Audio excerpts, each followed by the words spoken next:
Hello, and welcome back, subscribers, and welcome newcomers. Before we get started, if you like today's video, don't forget to leave a like, subscribe if you haven't already, and share it to friends. Now, for today's video, I'm going to share a loose tutorial, which is going to have a few parts to it, so stick around for the rest of them, of how I'm designing a new adventurer character.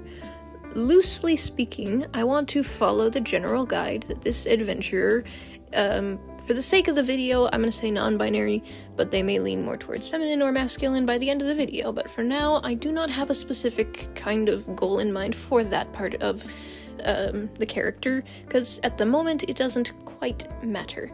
For the sake of the type of adventurer that I'm going for, we're going to go with a loose adventurer that is more on the carefree side.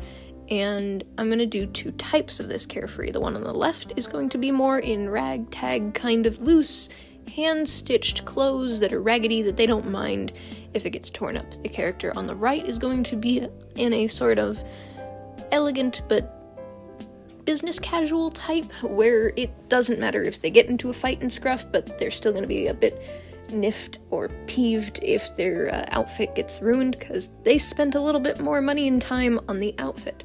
Same thing with matching with the character's hair. The character on the left is going to have my usual loose, rough and gruff kind of hair where it's bedhead style, and the one on the right is going to be neat and tidy in a braid for the sake of keeping it out of the way of their face for when they're adventuring.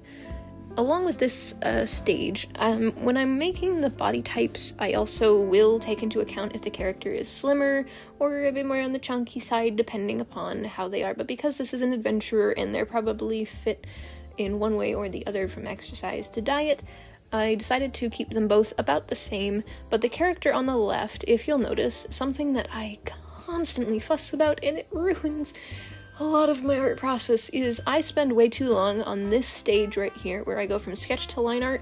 The character on the left shows a good example of this, where I messed up on the knee joints and the ankle joints, where the knee is way too high up for the length that I gave them.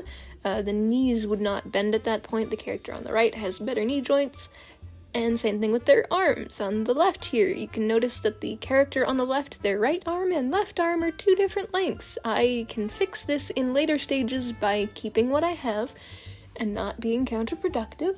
Instead of completely starting from scratch and scrapping it, I will keep this and I will work on it from that point. The parts that I do like about both of these characters is I like what I have started and will refine it from this point forward. Now, the character on the left, like I said, I put them in little ragtag clothes, but these are not the final outfit. This is just to give me an idea of if I want the character to be wearing, let's say, either a shirt and pants, or perhaps a dress with a skirt, kind of, gloves, shoes, etc. Now, for the sake of these characters, I did not give them shoes, but I might in the next stage when giving them more accessories and refining it. The character on the right, I decided to give them a few belts and a crop top and a few extra accessories on their right paw with rings and this little sleeve thing that I've seen on a few fantasy outfits. And for the character's hair, like I said, the character on the left is a loose, poofy hair, and the one on the right is in a braid, and I might end up changing that.